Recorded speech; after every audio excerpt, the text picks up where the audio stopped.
भैया भगवान की बड़ी कृपा है, हनुमान जी का बड़ा आशीर्वाद है।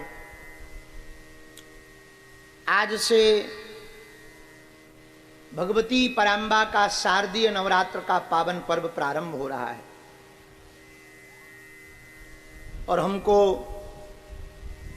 बहुत मन में प्रसन्नता इस बात की है कि इस बार की नवरात्रि में पूज्यपाद गुरुदेव भगवान श्री सन्यासी बाबा ने हमको हनुमान मंत्र जप की आज्ञा दी है।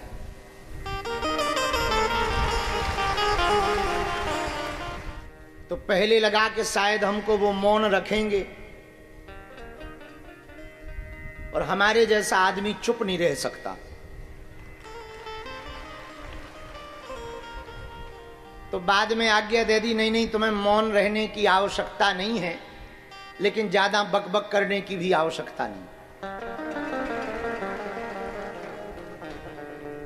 फिर दूसरी आज्ञा लगी कि सुनो, नवरात्रि की जो कथा थी वो करनी ही है और बहुत दिन पहले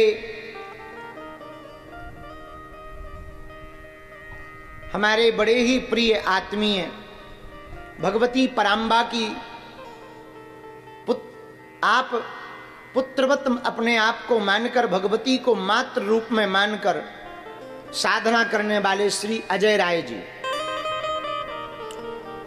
आपकी इच्छा थी कि हम आपके द्वारा देवी जी की चर्चा सुने, देवी माता की।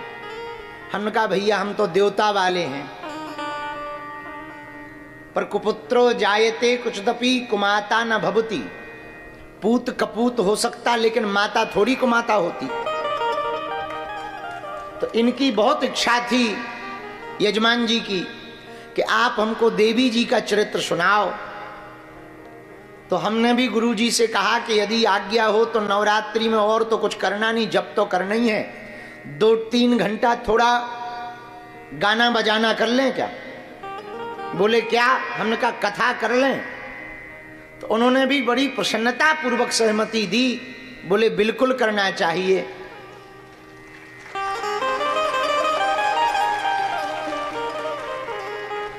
और तीसरी प्रसन्नता हमको ये है कि हम पहली बार जीवन में एक जगह बैठकर 9 दिवसीय देवी जी की चर्चा को गाएंगे। 3-3 दिन की गाई थी गुजरात में और पंजाब में भी गाई थी, पठानकोट में। चौथी प्रसन्नता यह है कि जहां कथा हो रही वो भवन भी माता का है। बागेश्वर धाम पर बहुत भवन है आजकल, तो राम दरबार भवन है, पुराना राम दरबार है, नया राम दरबार है, कथा पंडाल है, लेकिन जहां बैठे यहां रोज भंडारा हो रहा। इसका नाम है अन्नपूर्णा भवन। हमने आज तक यहां कथा नहीं सुनाई है, शायद यहां नहीं हो पाई, हमारी हुई है संतों की, सुनी है, सुना नहीं पाए, एक दिन के प्रवचन जरूर सुनाए। तो चौथी प्रसन्नता यह है कि अन्नपूर्णा भवन में हमें कथा सुनाने का सौभाग्य मिल रहा।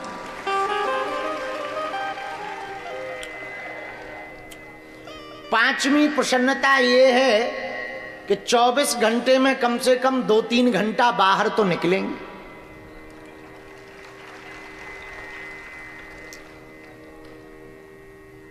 इसलिए हम खूब साधुवाद और खूब दंडवत प्रणाम सन्यासी बाबा के चरणों में कर रहे हैं। उन्होंने हमें आज्ञा दी, उनकी आज्ञा शिरोधार्य है। बालाजी को प्रणाम करते हैं, सन्यासी बाबा को भी प्रणाम कर रहे हैं, दादा गुरु जी को भी प्रणाम कर रहे हैं।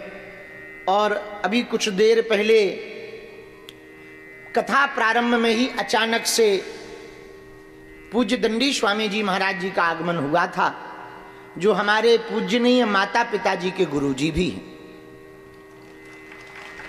उनका आगमन अकस्मात हुआ और यही भगवान की कृपा हमने मान ली कि पहले ही दिन कोई संत अकस्मात आ जाए तो समझ जाना तुम्हारी साधना सफल है। जिंदगी में संत आ जाए तो जिंदगी सफल है, घर में संत आ जाए तो जीवन सफल है, और हम तो कहते हैं तुम्हारे मन और चित्त में कोई संत बैठ जाए तो तुम्हारा जन्म जन्म सफल है। तो हम पर बड़ी कृपा हुई कि पूज्य दंडी स्वामी जी का आगमन हुआ, फिर उनका उद्बोधन भी हुआ, आशीर्वाद भी मिला, और अब आनंद पूर्वक हम लोग 9 दिन तक, आज तो लेट हो गए चूंकि साधना की तैयारियां क्रम ब्राह्मण 4 जगह अनुष्ठान चल रहे हैं। जहां पहले बड़े वाले हॉल में दरबार लगता था वहां पर 64 खप्पर रखे हुए, सामने में भगवती की विग्रह रूप में प्रतिमा रखी है। रात को रामलीला हो रही है। कल तुम लोगों ने देखी रामलीला? वाह, जलवा है तुम लोगों के। कुछ नहीं करना, खाओ पियो देखो सुनो, जय बजरंगबली की। पूरे ढकोसला हमको ही करने पड़ते हैं। रात को रामलीला है, देवी जी का दर्शन है, और दोपहर में आज लेट हो गए, कल से हम टाइम पे आएंगे। 1 बजे से 3 बजे तक यहीं पर कथा सुनाएंगे। और कल से श्रीधाम वृंदावन से चलकर के एक बहुत अच्छी विभूति आई हैं, पूज्य श्री संजय सलील जी महाराज जी विभूति आए हैं। बहुत अद्भुत कथावाचक हैं, सरल हैं, उनके नाम में भी सरलता है, स्वभाव में भी सरलता है। उनका आगमन हुआ है। पूज्य श्री संजय सलील जी महाराज जी, उनके द्वारा कल से श्रीमद् भागवत कथा का गायन होगा। तो 9 दिवसीय साधना में जो लोग बैठे हैं उनके लिए ये कथा बहुत अभूतपूर्व होगी। किस दिन कौन सी देवी की पूजा होती है, क्यों होती है, और करने से क्या फल प्राप्त होता है, ये विस्तार पूर्वक चर्चा हम लोग 9 दिनों तक गाएंगे। जो भगवती हमें प्रेरणा देगी वो हम सुनाएंगे, बाकी भगवान की इच्छा। बोलो श्री राम जय राम,